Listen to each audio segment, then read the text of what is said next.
Bom, esse é o 11º encontro do grupo, né? 11ª aula.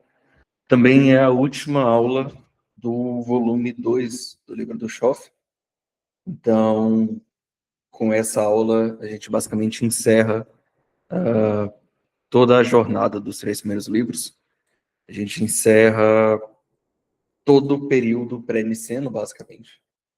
A gente começou essa parte aqui, a gente começou lá das características, né, do período patrístico ali, pós-apostólico, e aí vai terminar comentando sobre alguns desses pais, alguns desses patrísticos que vieram antes do Concílio de Nicéia para entender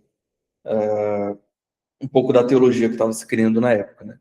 Obviamente não tem como passar por todos eles, então eu decidi selecionar pelo menos os mais importantes. Alguns detalhes da vida deles vale mais a pena, de fato, ler o livro do Schoff. Tem detalhes bem valiosos lá e ele vai trazer também bem mais personagens do que o que eu vou comentar aqui.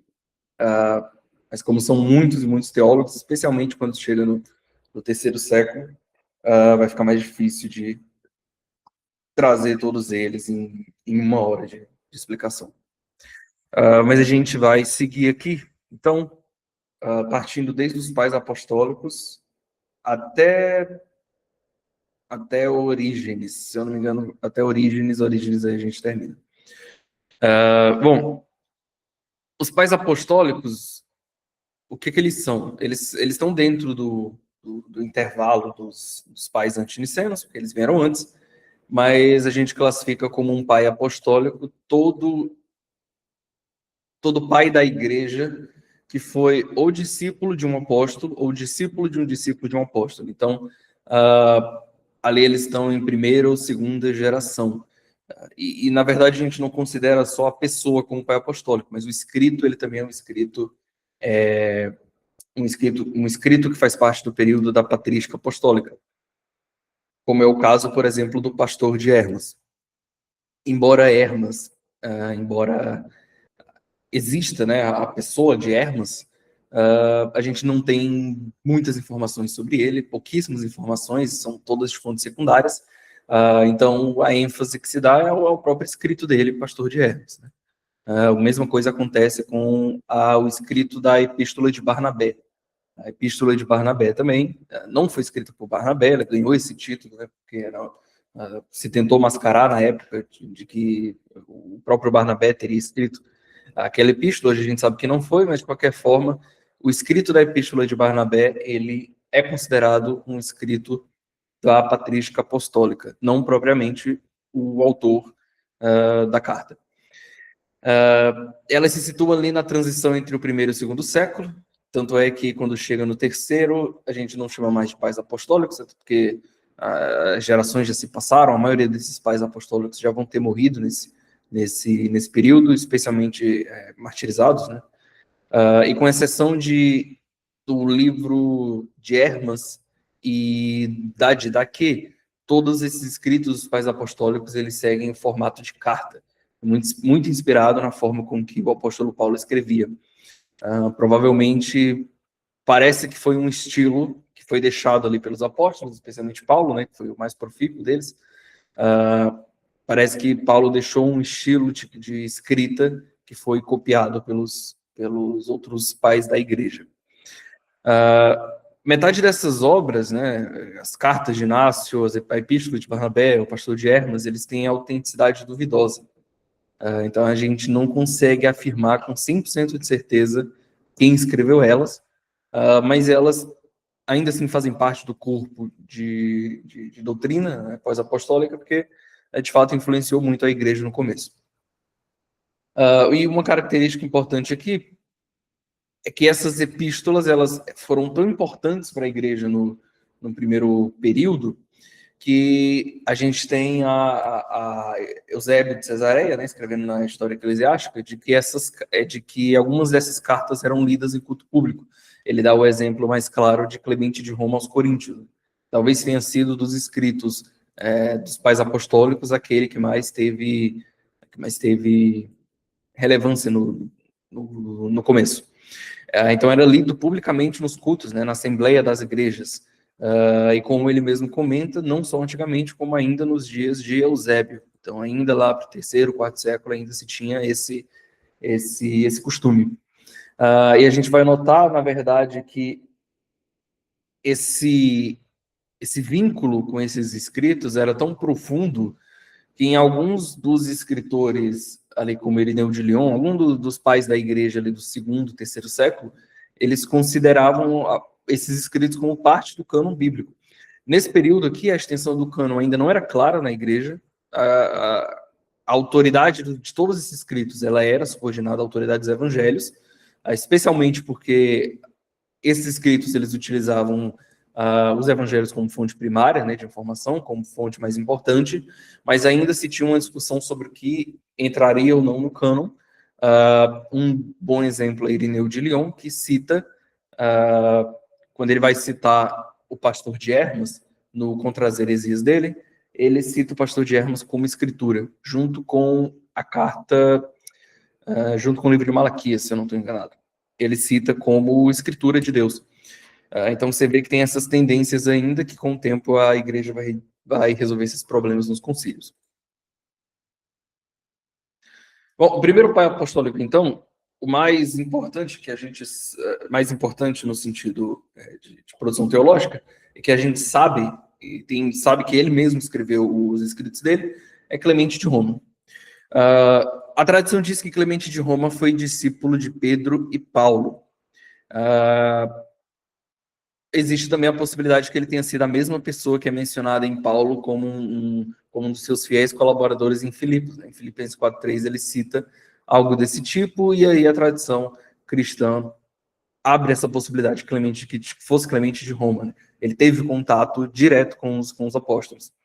A gente sabe que ele liderava a congregação romana no final do primeiro século, então provavelmente ele era um presbítero ou um bispo, maior probabilidade é que ele seja bispo mesmo, conforme o próprio Eusébio diz, né? Ele teria sido bispo do 12º ano de Domiciano ao 3º ano de Trajano, então a gente coloca aí mais ou menos no fim do primeiro século e começo do segundo. Bom, na época de Clemente, a distinção oficial entre bispos e presbíteros ainda não era clara, e aí abre novamente a possibilidade para ele ter sido um co-presbítero e não só um bispo de Roma. Dentro da tradição de sucessões em Roma, a gente inicia aqui com Lino, depois de Lino a gente tem Anacleto como bispo de Roma, e aí depois você teria Clemente. Mas como eu comentei, há a possibilidade ainda de que Clemente tenha sido um co-presbítero ainda na época de Anacleto, ou na época de Lino. Então, existe essa possibilidade. Toda a vida de Clemente é incerta, né? Não só o fim da vida dele. Mesmo escritos medievais e da Baixa Idade Média, como no caso das atas no martírio de Clemente, né, de Simeão Metafrasta, trazem relatos tanto quanto fictícios, sem comprovação nenhuma histórica. Então, ali na Idade Média se tenta criar relatos para-históricos, né, da vida de Clemente, mas fato é que, historiograficamente, a vida dele é bem certa, né? A gente não tem muitos detalhes. Bom, do escrito de Clemente, a gente tem a Epístola aos Coríntios. A gente tem a primeira Epístola aos Coríntios e a gente tem a segunda. A segunda, a gente sabe hoje que não foi ele que escreveu. A chance dele ter escrito é baixíssima. Parece ter sido simplesmente uma continuação escrita por terceiros, mas com certeza ele escreveu a primeira. A epístola, essa epístola aos Coríntios, ela é interessante porque ela revela um homem de cultura clássica.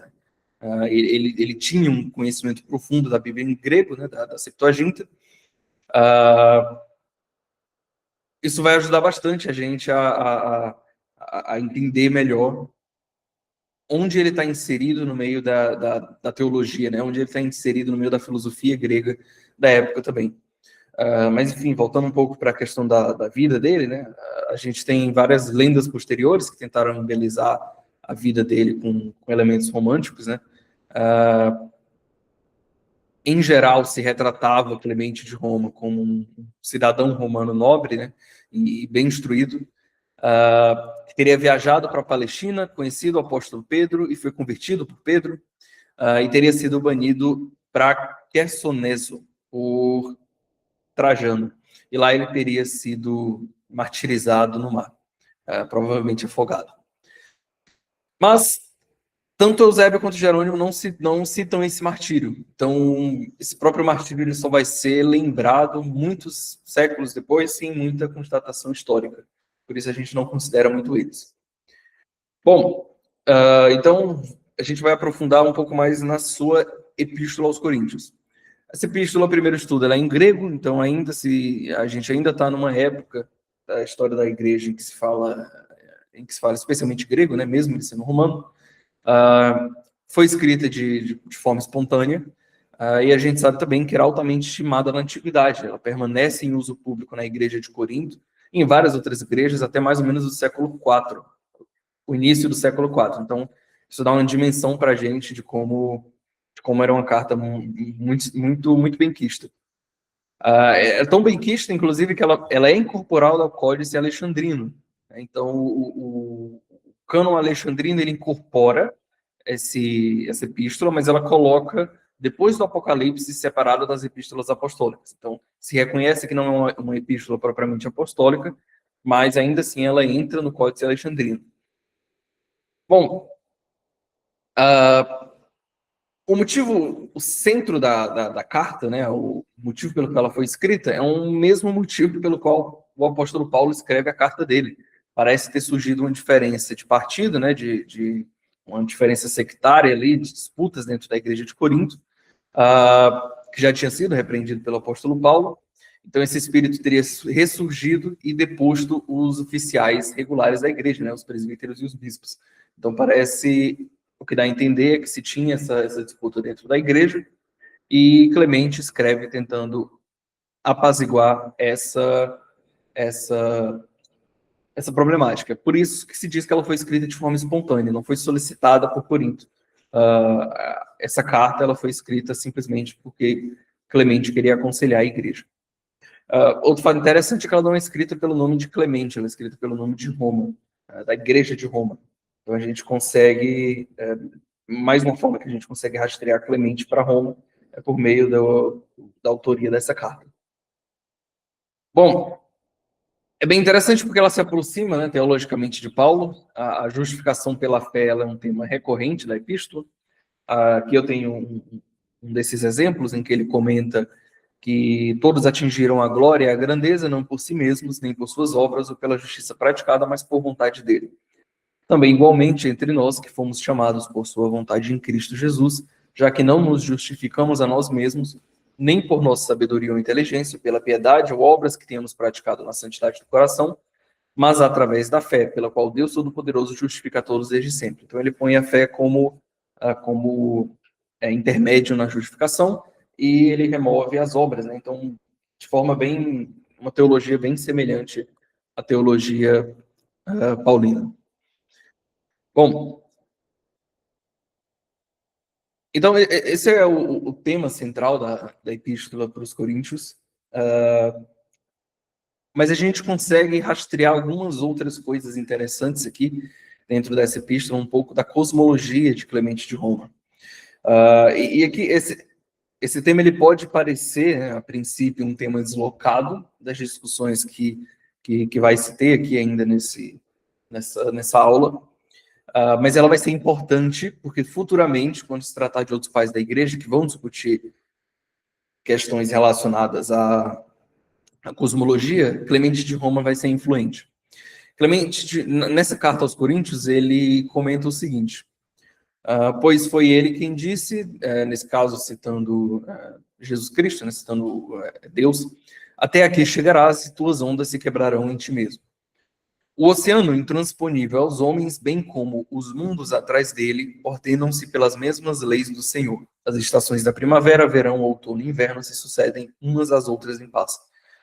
Então, interessante, ele traz para a gente aqui um trecho dizendo bem como os mundos atrás dele. E se a gente for pesquisar um pouco sobre o que Clemente quer dizer com o mundo que está atrás dos oceanos, a gente consegue rastrear desde uma ideia já antiga, não só no mundo cristão, mas no mundo romano e no mundo grego, que é também a mesma ideia de cosmos e de Pleustes. A gente não chegou a comentar sobre cosmos, né? Mas acho que vale o parêntese aqui. Cosmas, até porque Clemente de Roma é anterior a ele, mas Cosmas era um comerciante cristão. Se eu não estou enganado, ele chega a conhecer as Índias, ele chega a fazer comércio com as Índias, com toda aquela região oriental. Ele foi um dos. Ele possui um livro chamado Topografia Cristã, um livro que inclusive possui tradução para o inglês. É um livro muito interessante, vale a pena a leitura, embora boa parte das teorias ali já tenham sido comprovadas falsas, né? Falsas no sentido de estarem erradas mesmo.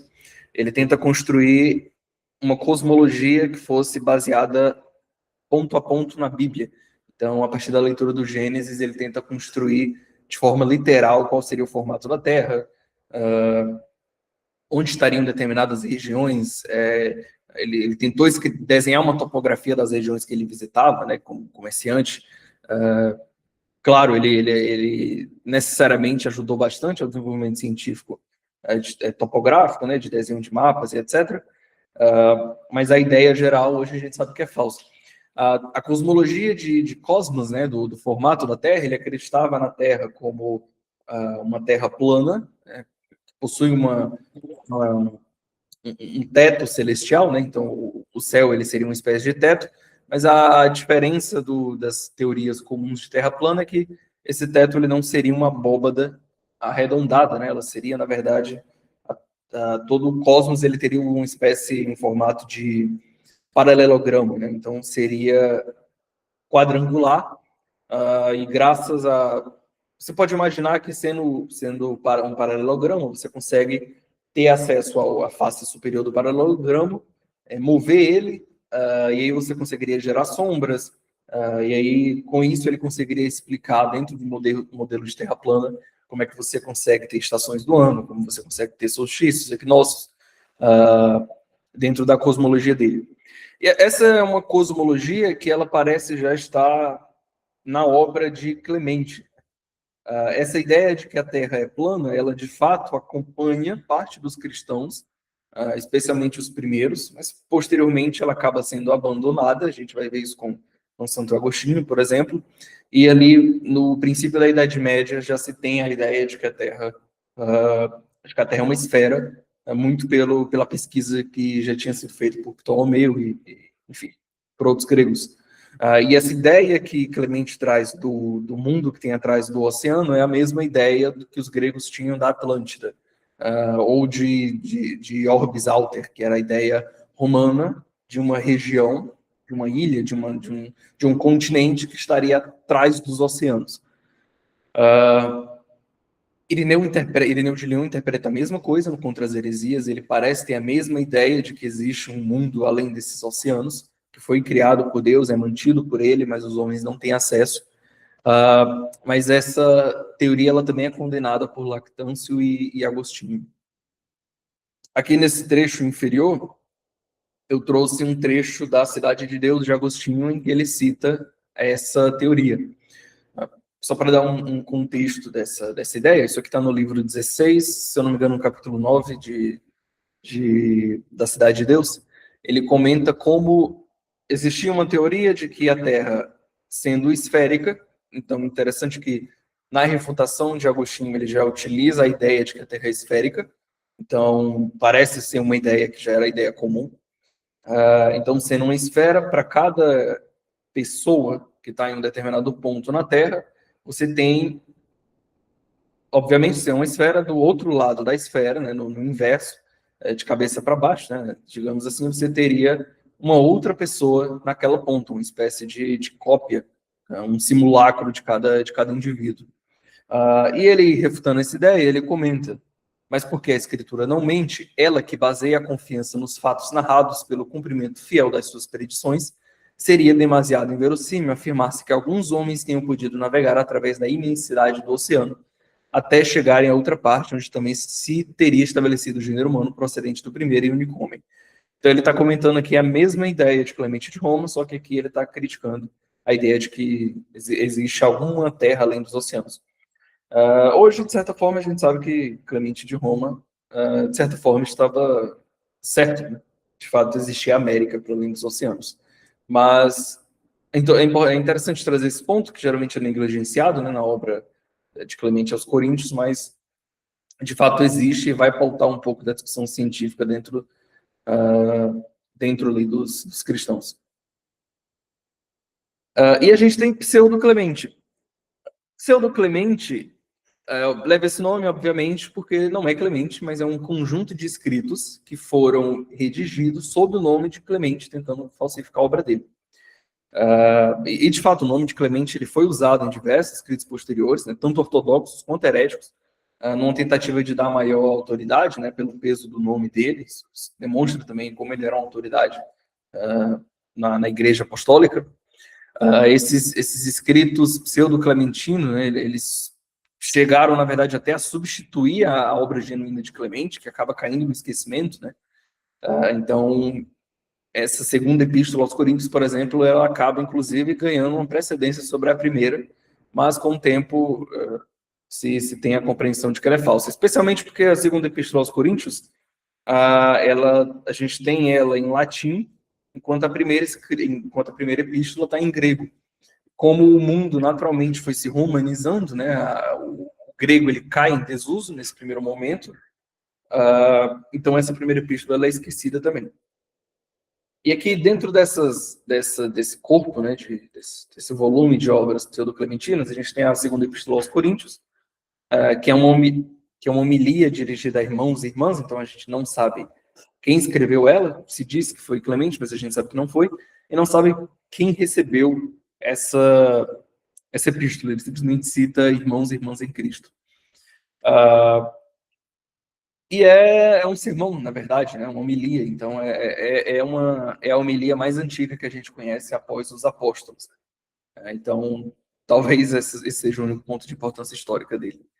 A gente tem duas cartas encíclicas sobre a virgindade, que elas revelam um certo ascetismo da parte do autor, que inclusive é um tema que vai se repetir, né, em toda o primeiro período da patrística, que é enaltecendo a vida de celibato, com essas exortações ascetas, né, com relação à vida sexual. A gente tem também constituições e cânones, apostólicos, que são basicamente escritos que tentam sumarizar as ideias apostólicas. A gente tem a Pseudo-Clementina, que são basicamente um conjunto de 20 homilias, né, e bionites, e a gente tem 5 cartas decretais. Essas 5 cartas decretais, elas são interessantes porque, num primeiro momento, elas parecem não ter tanta importância, mas elas vão voltar futuramente com Pseudo-Isidoro. Pseudo-Isidoro, ele coloca essas cartas decretais falsas dentro da coleção que ele faz de escritos de Clemente. Dessas cartas, 2 são dirigidas para Tiago, Tiago, irmão do Senhor. Elas datam ali do século II ao século III, então, na realidade, não foram escritas, né, para Tiago, já que Tiago teria morrido antes. E é interessante que essas 2 elas servem de base para uma falsificação literária na Idade Média, que vão ser os decretais isidorianos. Os decretais isidorianos, a gente não vai falar deles agora, porque é bem posterior, mas eles vão dar base para fortalecer a hierarquia papal. Então, boa parte da ideia que se tem do papado, né, ele não nasce aqui nos primeiros séculos, ele nasce... Você tem um germe dele, né, o germe da monarquia romana, mas ele vai se desenvolver muito mais com os escritos com os decretais isidorianos, que são falsificações de Clemente.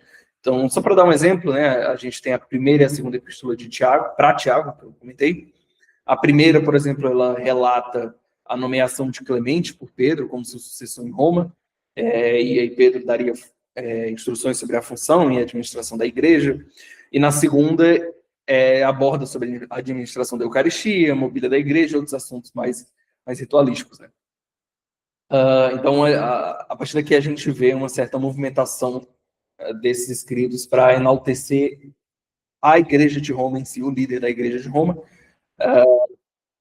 E a gente sabe hoje que esses escritos de Isidoro, eles são pseudo-isidorianos, levam esse nome justamente porque são escritos falsos. Clemente não escreveu nada disso e essas epístolas elas são falsas. E elas são anexadas às homilias e aos reconhecimentos pseudo-clementinos. Né? Então, tudo isso que esses decretais isidorianos, eles são anexados como escritos por Clemente de Roma. E aí, nessas homilias, a gente também tem Tiago de Jerusalém aparecendo como superior de Pedro em Roma, a quem Pedro deve prestar contas e confiar os sermões, os seus sermões. Então, a gente tem uma mistura de temas aqui dentro dessas cartas, cada uma delas foi usada conforme era o caso. Mas, enfim, a gente vai voltar em Pseudo-Isidoro bem futuramente. A gente tem também Inácio de Antioquia, um pai apostólico bem importante. Né? Ele tinha ele também era chamado de Teóforo, ou Teoforo.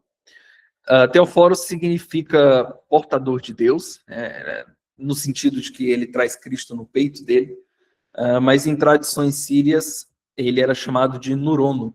Nurono que significa o ardente. Na verdade, é simplesmente uma derivação do nome dele, né, Ignatius, que tem essa raiz de fogo, né, de ignis. Então, simplesmente é uma transliteração para línguas sírias, né, que ficaria Nurono. A gente tem, na verdade, uma mudança, né? A princípio, ele era chamado de Teoforo, posteriormente, Jerônimo vai chamar ele de Teóforo. Isso é uma mudança sutil, mas que muda, simplesmente você mudar, né, a sílaba tônica já muda o significado. Então, Teoforo significa aquele que traz Cristo no peito, e Teóforo significa carregado por Deus.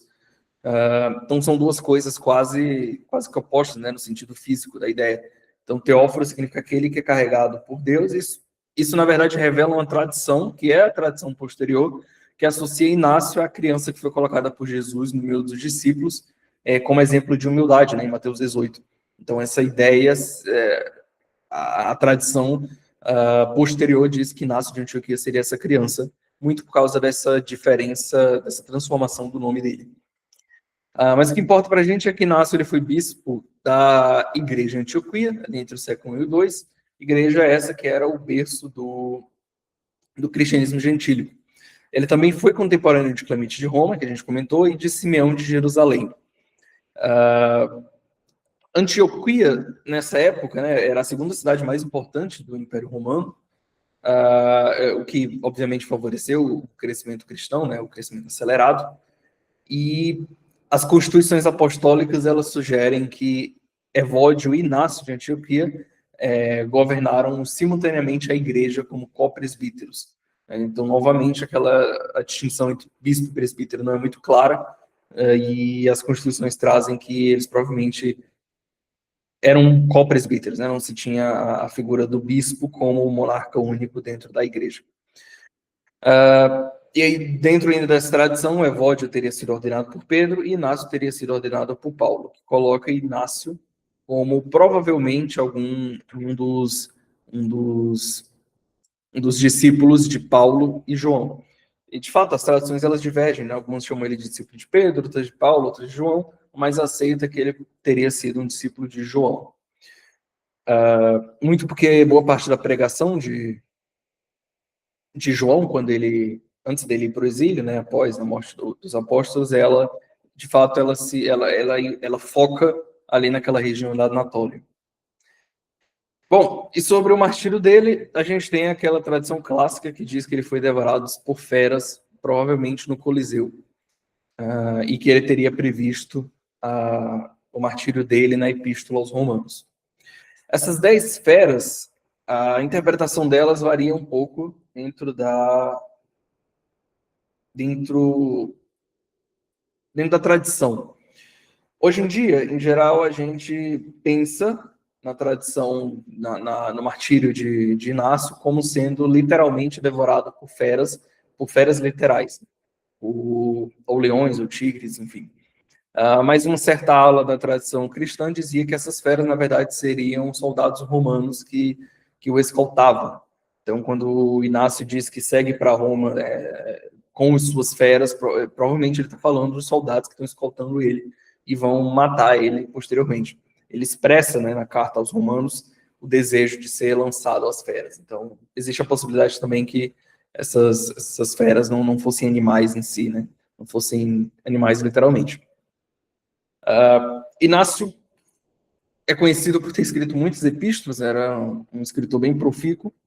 Essas epístolas não possuem profundidade, são mais epístolas pastorais do que propriamente teológicas, não trazem uma profundidade teológica tão grande quanto Clemente de Roma traz, mas ele escreveu tanto para os Efésios, Magnésios, Tralianos, Romanos, Filadélfios, Esmirniotas, ele também tem uma epístola última escrita para Policarpo, que a gente já comentou bastante também nas últimas aulas. Essas epístolas, elas são escritas durante a viagem dele para Roma, e elas são enviadas para igrejas, diretamente para as igrejas, né, especialmente as da Ásia Menor. Essas 4 primeiras, de Efésios a Romanos, elas são escritas quando ele está em Esmirna, e as 3 últimas foram escritas quando ele estava em Troade. O mais complexo de tratar de Inácio de Antioquia é que a gente tem a questão inaciana, né, que vocês vão ouvir falar bastante, quem quiser prosseguir no estudo dos textos de Inácio, porque o grande problema é que essas 7 epístolas, elas chegam também com várias cartas que são obviamente espúrias, que foram atribuídas indevidamente a Inácio.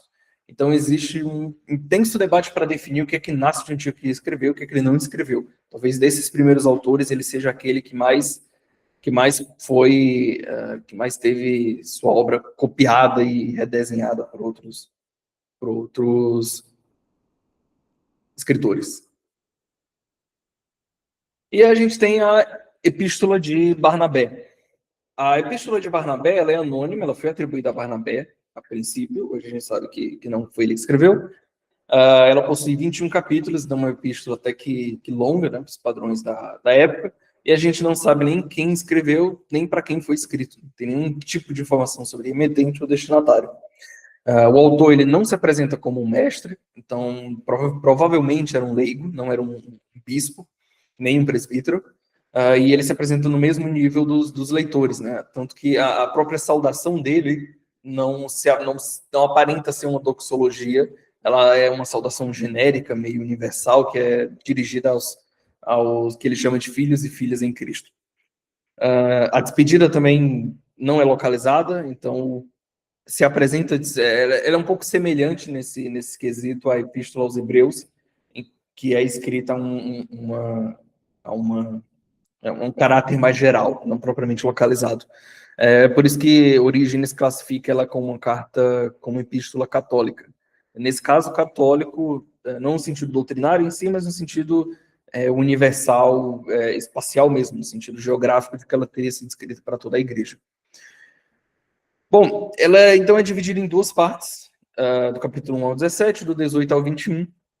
A primeira parte é bem mais teórica do que a segunda, que a segunda ela vai tratar mais de exortações práticas, mas a primeira a gente tem doutrinações, exortações contra práticas judaizantes. Então, parece que as práticas judaizantes, aquelas que são citadas na epístola aos Hebreus, elas parecem que estavam voltando na igreja, e aí esse autor ele escreve essa epístola contra isso. Ele sustenta que essas realidades antigas, né, do Antigo Testamento passaram e tudo teria sido renovado por Cristo. Ele cita, dentre outras coisas, por exemplo, que a quebra das tábuas de Moisés simboliza que a lei antiga cedeu lugar ao amor de Cristo. E que persistir na antiga aliança seria uma insensatez dos cristãos. Ele faz com o Antigo Testamento uma coisa muito semelhante ao que Filon de Alexandria fez, né, ao inserir a filosofia platônica por uma via alegórica. Então, existe uma grande similaridade entre o que Filon de Alexandria fez e o que esse autor está fazendo aqui.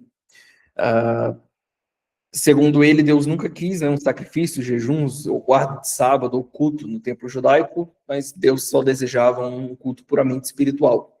Então, ele faz essa distinção muito clara entre o judaísmo e o cristianismo, dentro da ideia dele o Antigo Testamento ele é o próprio cristianismo, só que ele está velado, encoberto por uma interpretação que só se consegue chegar nela a partir das vias místicas e alegóricas, e é para isso que o neoplatonismo vai ser útil. Nesse caso, o platonismo, nessa época. A gente tem Hermas também.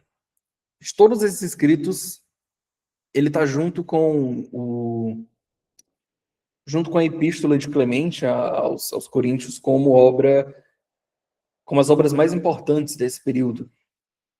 O pastor de Hermas, ele possui esse nome porque Hermas passa, né, por uma visão em que aparece um pastor para ele, né? Hermas não é propriamente o pastor da história. Hermas é quem está sofrendo, quem está passando por todas aquelas visões, recebendo os mandamentos. É uma obra interessante porque ela é uma obra de caráter moralista e meio apocalíptico, mas ao mesmo tempo ela não é uma epístola, ela é um romance. Então, ela é um pária nesse sentido no meio dos outros escritos pós-apostólicos, porque a própria estrutura dela em prosa é muito diferente da estrutura de cartas, né? E o grande centro da ideia aqui é que o anjo do arrependimento, sob a aparência de um pastor, aparece a Hermas. A obra ela é dividida em 3 livros. O primeiro livro é o livro das visões, o segundo dos mandamentos e o terceiro das similitudes. O primeiro livro ele possui 4 visões e revelações que são concedidas para Hermas. Todas essas visões elas acontecem porque Hermas, a princípio, ele comenta sobre uma certa mulher que ele diz que parece que criou ele boa parte da vida dele, e ela se apresenta, e eles desenvolveram um vínculo entre os dois, um vínculo fraterno mesmo, e ele parece, de certa forma, apaixonado por essa mulher, porque ele vê essa mulher e ele pensa como ele teria sorte de ter uma esposa que fosse tão formosa quanto ela. E nesse momento, ele é arrebatado e possui uma visão em que a igreja, uma senhora, uma matrona, vestida com roupas brilhantes, ela faz uma exortação, ela repreende ele por aquele pecado, por aqueles pensamentos errados.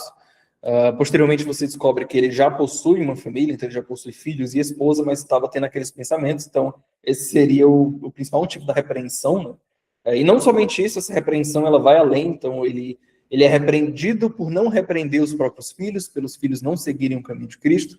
Então, toda essa primeira parte das visões são diversas repreensões que são feitas a Hermas, mas ele também visualiza muito alguns elementos simbólicos. A igreja aparece para ele de diferentes formas, aparece como essa matrona, depois aparece como uma torre, por fim aparece como uma virgem. Mas todas essas visões têm em comum chamar Hermas ao arrependimento e, por extensão, também chamar toda a igreja. O próprio texto ele deixa em aberto, né, a questão de se o autor realmente teve essas visões, se acreditou que teve elas ou se só inventou como um método pedagógico. Existe essa possibilidade. De forma semelhante ao que John Bunyan faz no Peregrino, né, o sonho de Bunyan, que foi escrito ali de forma pedagógica. Então, há a possibilidade de tudo isso não ter de fato acontecido com Hermas. Ele simplesmente escreveu aquilo para expressar uma ideia. O segundo livro é o livro dos mandamentos, em que são expressos 12 mandamentos para a igreja, que são escritos por um anjo guardião, e o terceiro são as similitudes. Similitudes nada mais são do que 10 parábolas, que são inspiradas nas parábolas dos evangelhos, né, que Jesus Cristo contava, mas elas possuem, de fato, uma força literária bem menor do que as parábolas de Jesus, até porque elas se baseiam, né, nas parábolas de Cristo. Bom, a teologia de Hermes, ela é ética e prática, né? Ele é um livro de especulação, ele ignora tecnicalidades teológicas, né, artifícios teológicos mais complexos. Ele trata a fé como virtude, não como intermédio de justificação em si, né? Então, ele não trata tanto sobre a questão da salvação e da questão do sacrifício de Cristo e dos ensinamentos e da Eucaristia, por exemplo, né? A Eucaristia não é citada aqui em Hermas, mas ele está tratando de fazer o bem ou fazer o mal e do aspecto ético e prático disso. E daí a gente tem esse cristianismo mais legalista, a gente tem algumas características dentro desse escrito. Um dos exemplos é que Cristo não é mencionado explicitamente. Ele é tratado como Filho de Deus divino, mas não é citado Jesus Cristo, o nome dele em si. Ele não é distinguido de forma explícita. Mas apesar disso, existem algumas ideias no Pastor de Hermas que são um tanto complexas teologicamente, que ele não torna essas ideias como centro do escrito, mas elas trazem algumas características interessantes, né? Eu anotei aqui algumas delas que são interessantes de entender. Ele comenta, por exemplo, que o mundo foi criado para a igreja escolhida, que é uma ideia que vai se desenvolver só séculos depois, que é a ideia de que todo o mundo, todo o cosmos, ele foi criado não para toda a humanidade em si, mas especificamente para a igreja que teria sido escolhida, eleita antes da criação de tudo. Então, toda a realidade material ele existe como uma espécie de presente para a igreja, e não um presente para a humanidade em si. Essa é uma ideia muito complexa que, bem posteriormente, vai ser analisada na igreja. E a partir daqui ele também faz a distinção entre igreja ideal e igreja real, meio semelhante ao que se vai fazer entre igreja visível e invisível, né, no período da reforma, mas no fundo é a mesma ideia de uma igreja ideal, que seria a igreja daqueles que de fato são salvos, e a igreja real, institucional, que está corrompida. Especialmente na época dele, ele denuncia como uma igreja corrompida. Afirma o batismo como indispensável para a salvação, e o curioso é que ele não cita a Eucaristia, cita só o batismo.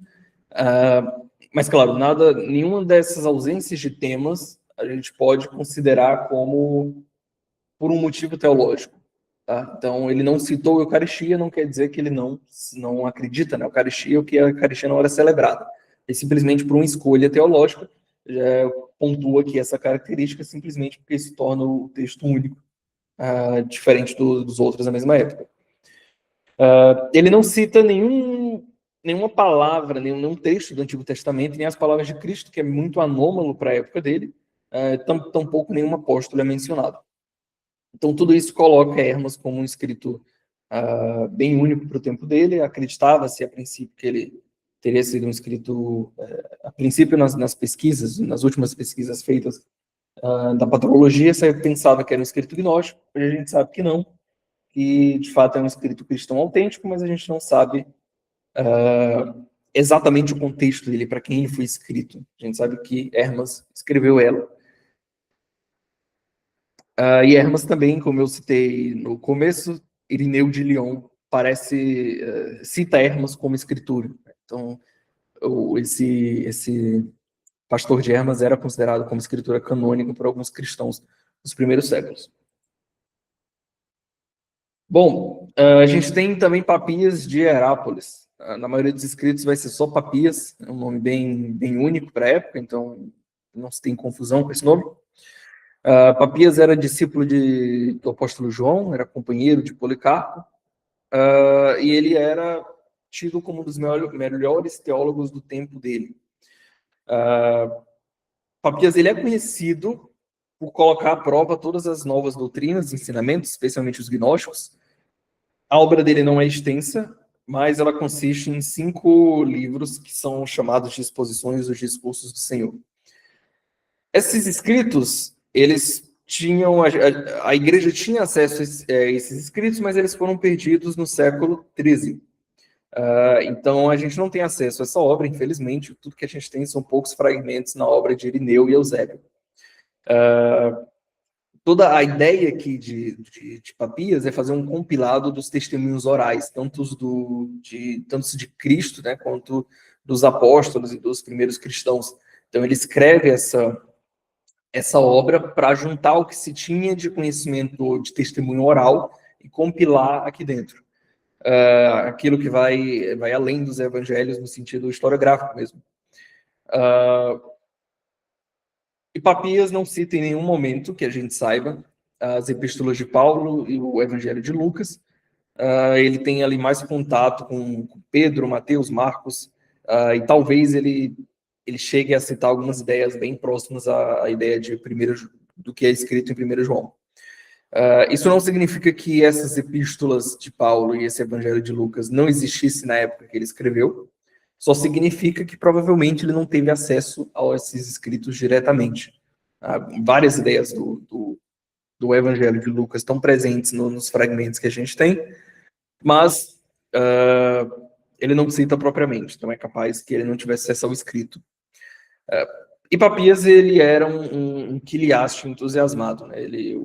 A ideia do quiliastismo, né? A ideia do milenarismo, bem comum nessa época ainda, de que haveria um milênio, né? Antes do Apocalipse propriamente dito.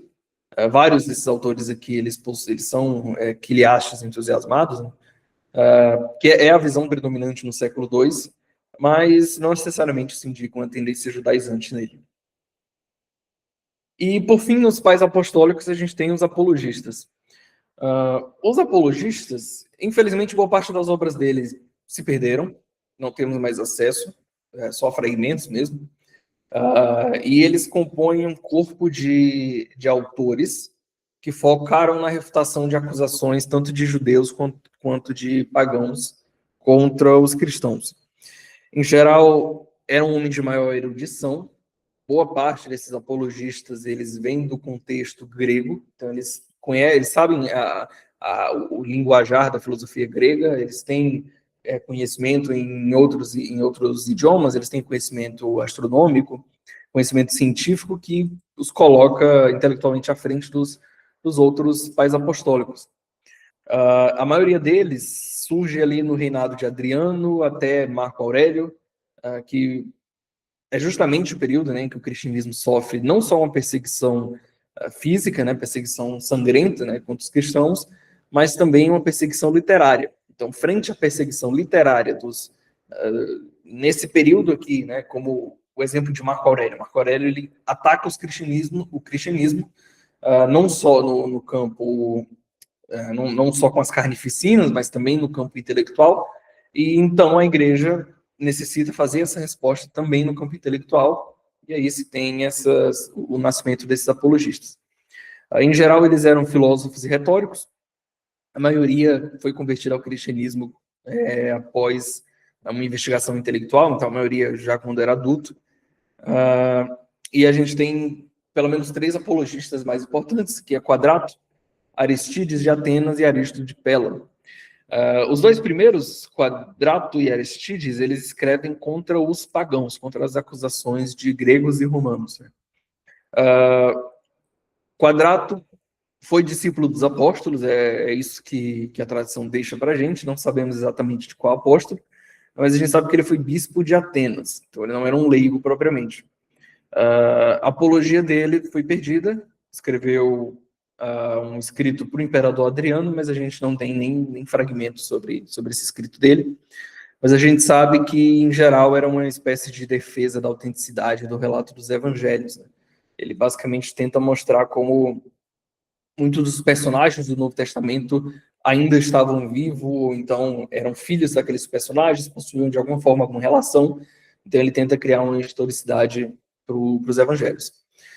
Aristides, ele não se tornou propriamente um bispo, ele era um filósofo ateniense, foi contemporâneo de Quadrato, e a gente tem acesso aos fragmentos da apologia dele, que foram recuperadas no século XVIII, bem recentemente esses foram achados, um pouco da apologia dele, a apologia escrita também para o imperador Adriano. E basicamente, dentro do pensamento de Aristides, ele faz uma defesa faz uma defesa da teologia ortodoxa em si, dos cristãos, de que Cristo é o Filho de Deus Altíssimo, revelado pelo Espírito Santo, nascido de uma virgem hebreia, que recebeu a carne da virgem, né? Então, todas aquelas ideias que vão posteriormente ser mais sistematizadas, aqui já estão presentes em Aristides. E, por fim, tem Aristo de Pela, E, diferente dos outros dois, ele escreve contra os judeus. Infelizmente, a apologia dele também foi completamente perdida, a gente não tem acesso à obra dele. Então, esses foram os pais apostólicos, e aí a gente entra no quadro dos pais da igreja posteriores. Aqui a gente já começa a entrar no século III e século IV, chegando ali no Concílio de Nicéia, em que, a partir daqui, a discussão teológica ela toma forma e se torna mais robusta. Então, aqui a gente vai ter discussões mais intensas, teológicas, até porque as próprias heresias vão se tornar mais ofensivas quanto ao cristianismo, e, de certa forma, a gente também vai ter bem mais documentos históricos para comprovar o que a gente vai estudar aqui. Alguns não trouxe todos eles, então, por exemplo, Irineu de Lyon não achei que fosse necessário trazer aqui, porque a gente já comentou bastante sobre ele, mas tentei trazer aqueles que são importantes, mas têm um caráter um pouco mais obscuro na obra deles de compreender. O primeiro caso é o de Hipólito de Roma. Infelizmente, a gente sabe muito pouco sobre a vida de Hipólito, pouquíssimos detalhes sobre a vida dele, a maior parte é contraditória, inclusive. Então, o Schoff mesmo, ele separa páginas do livro só para debater esses aspectos da vida de Hipólito, que acho que não vale a pena a gente trazer para cá. E embora Hipólito fosse de Roma, provavelmente nascido em Roma, embora ele fizesse parte da Igreja Ocidental, ele escreve as obras em grego. Então, ele é um dos últimos escritores ocidentais que vai escrever em grego ainda. E a gente sabe que ele foi um bispo ou um presbítero bem eminente na região dele. Ele vive ali pelo século III. Como informação geral, a gente sabe que ele morreu como mártir, mas a gente não sabe onde. Se foi na Sardenha ou em Ostia, os relatos são contraditórios nesse sentido. A gente tem um fragmento de fóssil que diz que Hipólito ouviu as pregações de Irineu em Lyon, e a partir dessas pregações ele teria se convertido. Mas o fato é que a atuação pública de Hipólito ela se situa ali entre 198 e 230 depois de Cristo. Então ele está bem ali entre o segundo e o terceiro século. A obra mais conhecida dele é a Filosofumena, que significa refutação de todas as heresias. E é precisamente isso que o nome implica. Ele junta todas as heresias da época e faz uma refutação detalhada a cada um deles, bem semelhante ao que Epifânio de Salamina vai fazer posteriormente. Isso, a partir de Hipólito, se torna um costume fazer esses compilados de heresias e tentar refutar elas.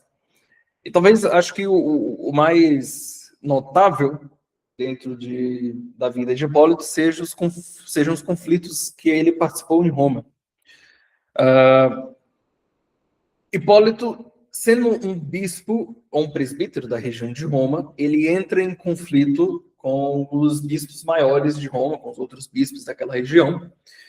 Ele acusa a igreja de 3 pontos, né? Tendências patripacianas, então, tendência de confundir entre o pai e o filho. Ele acusa uma disciplina penitencial frouxa da igreja e acusa também os bispos de ostentação de bens materiais. Então, ele vai criticar especialmente os bispos de Roma, que hoje a igreja de Roma chama de Papa. Então, que posteriormente foi chamado de Papa, foi especialmente que ele mais criticou nesse período.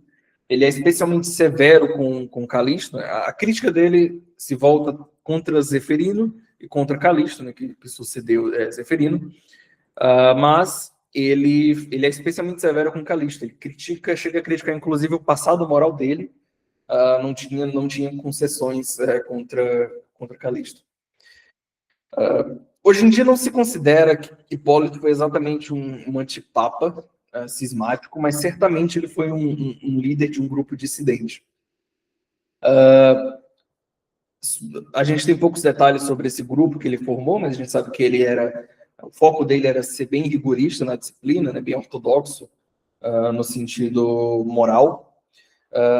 Se aproxima, de certa forma, aos montanistas, embora não seja propriamente um montanista, e ele, de certa forma, também antecipa o cisma de Novaciano, que a gente vai discutir posteriormente. A gente não tem registros finais, né, registros sobre o desfecho dessa controvérsia, e só tem uma tradição tardia, medieval, que diz que ele teria retornado à comunhão com a igreja e teria expiado o cisma dele por meio do martírio, mas nenhuma dessas informações é muito confiável. O fato é que Hipólito combate os bispos, ele acusa os bispos romanos de terem uma tendência ao luxo e à ostentação já naquela época. E aí a gente chega em Clemente de Alexandria. Ele era o Clemente de Roma, esse é o de Alexandria. Clemente de Alexandria, ele vai ser bem importante para a igreja, porque é ele quem vai fazer o elo entre cultura clássica helênica e o cristianismo. Clemente, o nome completo dele era Tito Flávio Clemente, fundou a filosofia cristã alexandrina propriamente, embora ele não tenha fundado a escola catequética de Alexandria, ele dá base para a filosofia cristã, até porque o criador da escola de Alexandria, que era Panteno, não deixou escritos, não deixou nenhum escrito, nenhum registro da própria teologia, da própria filosofia. Esses escritos, esse pensamento, ele é compilado por Clemente, então a gente considera Clemente como o pai da filosofia cristã. A gente sabe que ele nasceu por volta de 150, não nasceu em família cristã, então ele foi educado no paganismo, e ele converte-se ao cristianismo quando adulto. Já nesse período ele possui um amplo domínio de literatura helênica, né, dos sistemas filosóficos da época.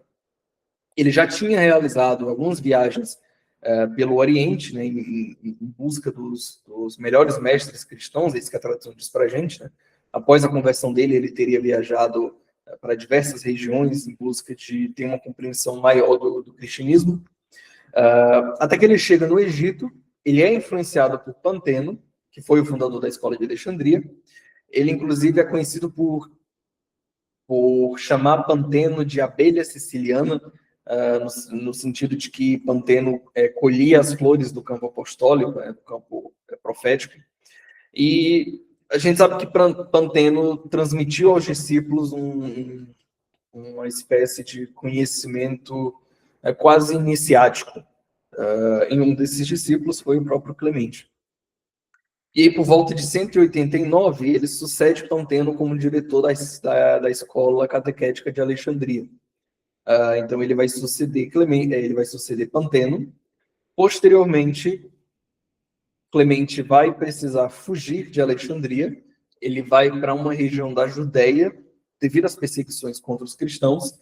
E aí, quem vai suceder ele é Orígenes, que a gente vai falar em breve dele. Um outro ponto é que Clemente foi o autor do mais antigo hino cristão conhecido, Hino ao Cristo Salvador. Então, do período pós-apostólico, esse é o hino mais antigo que a gente tem acesso, que inclusive possui uma tradução para o inglês, mas no inglês, se eu não estou enganado, vocês vão encontrar como hino ao Pastor Salvador, alguma coisa desse tipo. Bom, e sobre a teologia dele, como eu comentei, ele constrói essa ponte entre cultura clássica e o cristianismo, e ele tinha a ideia do verdadeiro gnóstico.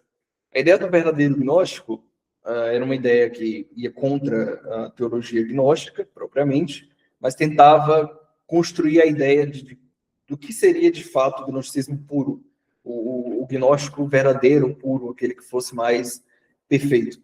Para ele, o verdadeiro gnóstico seria o cristão espiritualmente elevado, o cristão que seria disciplinado e teria domínio sobre as paixões. Claramente uma influência do estoicismo, de fato, Clemente foi influenciado por esse movimento, e no pensamento dele, o cristianismo ele realiza as aspirações morais do ser humano. Então, de certa forma, ele encontra o cristianismo como essa estrada para a construção do homem perfeito. E isso está em todas as obras dele, basicamente. Dos quais as principais obras dele são 3. A gente tem o Protréptico, que é a exortação aos gregos. É uma obra apologética, tenta, como o próprio nome diz, exorta os gregos ao arrependimento e à fé. tenta levar o pagão ao arrependimento. A gente tem o Pedagogo, que foca na ética cristã, então como Cristo educa os fiéis para a vida santa. E, por fim, a gente tem a Estromata, que é a dogmática mística. É uma obra que ela é caótica por intenção, ela tem o objetivo de ser um guia para o conhecimento cristão mais profundo. Então, a ideia aqui é que o protréptico ele traz o pagão ao arrependimento, ele se converte.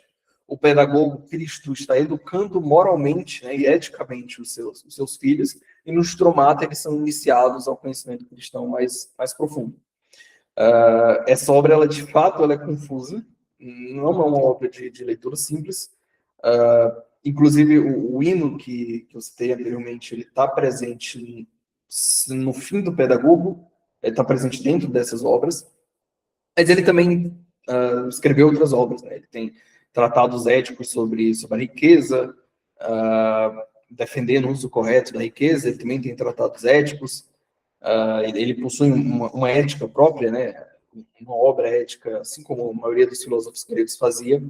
Clemente segue também essa ideia. Bom, então, como eu comentei, Clemente ele precisa fugir de Alexandria na perseguição, se eu não me engano, na perseguição de Trajano, e quem vai suceder ele é Orígenes.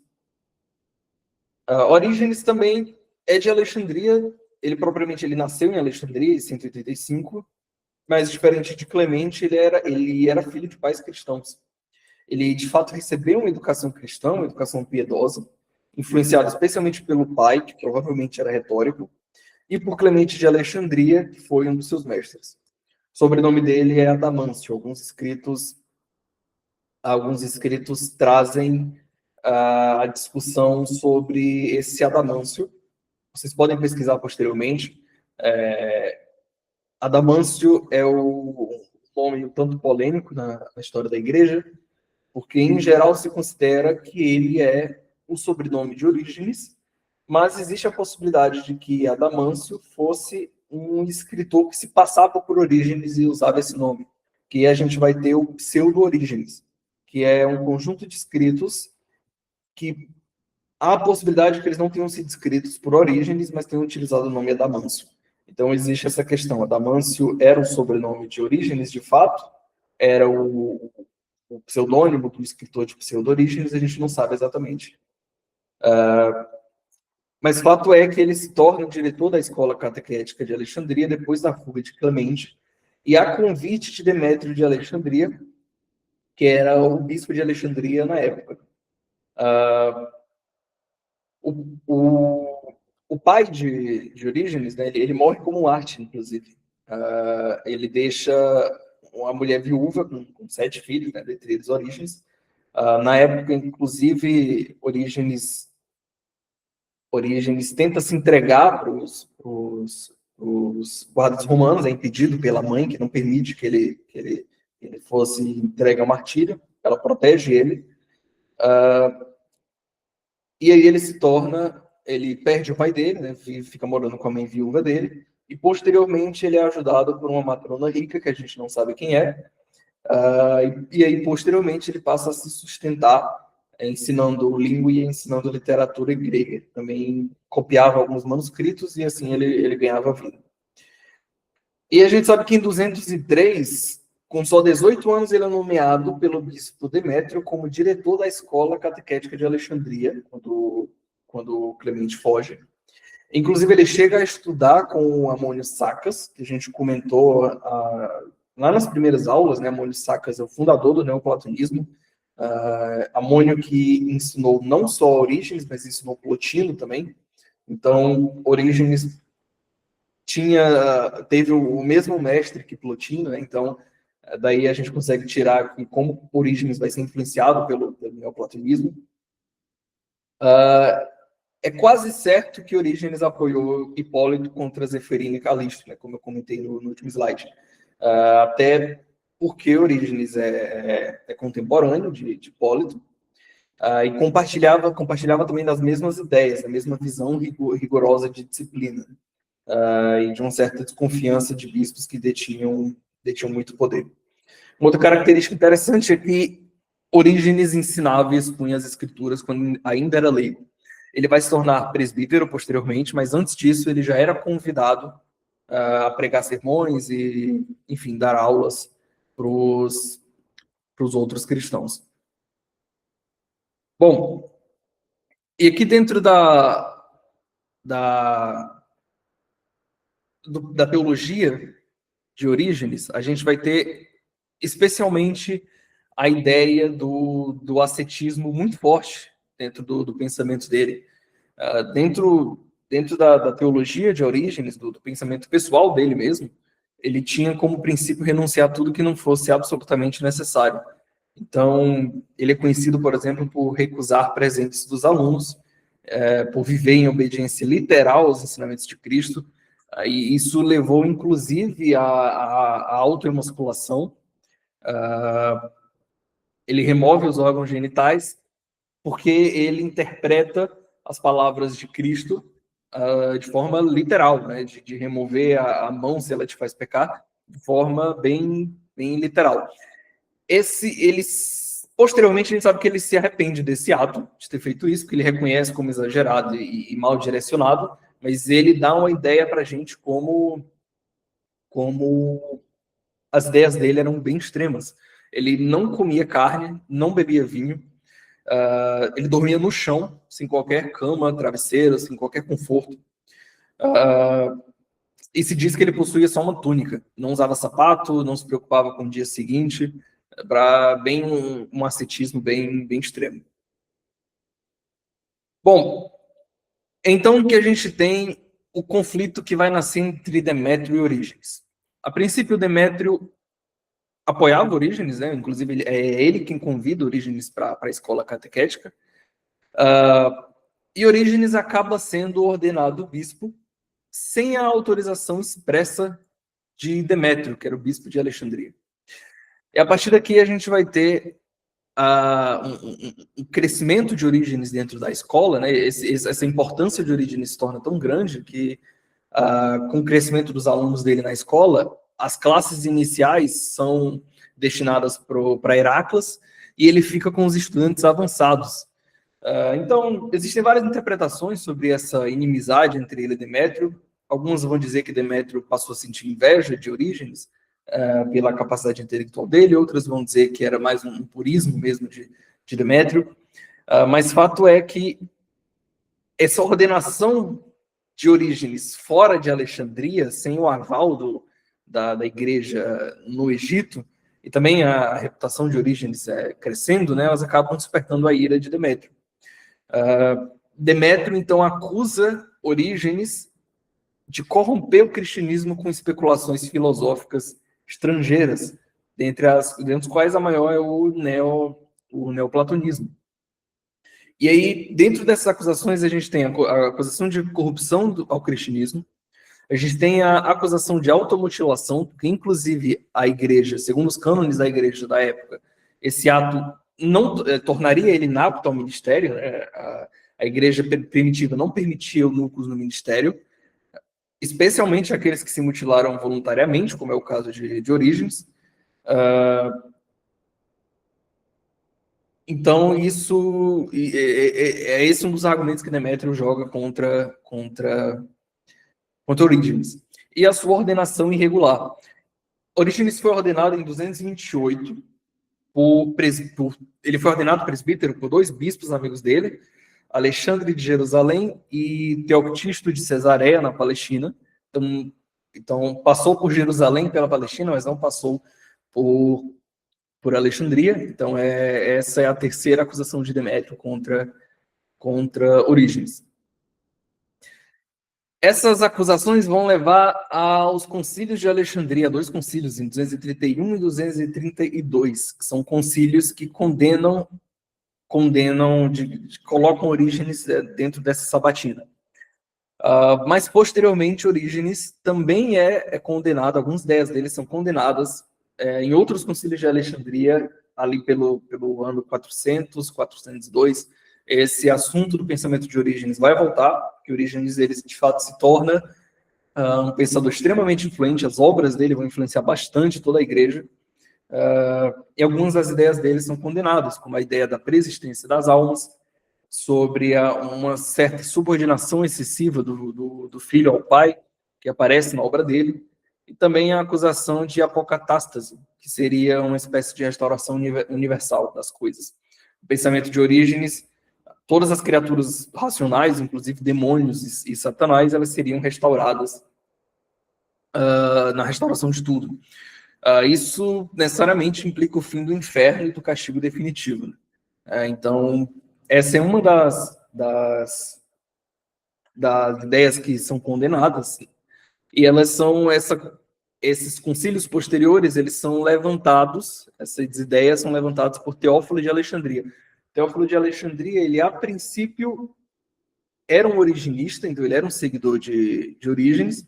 Posteriormente, ele rejeita essas ideias e se torna, na verdade, um dos grandes inimigos do pensamento de Orígenes. E é ele quem vai levar essas ideias a instâncias superiores nesses concílios. Então, Orígenes é esse pensador. Então, esses são os pais da igreja antinicenos. Tem muito mais, muitos outros, como Cipriano, que poderia ser citado, Tertuliano, mas cada um deles poderia ser uma aula em si, sem necessidade de falar tão pouco tempo sobre cada um. Mas aí, cada um desses autores podem ser melhor estudados na própria obra do Philip Schaff.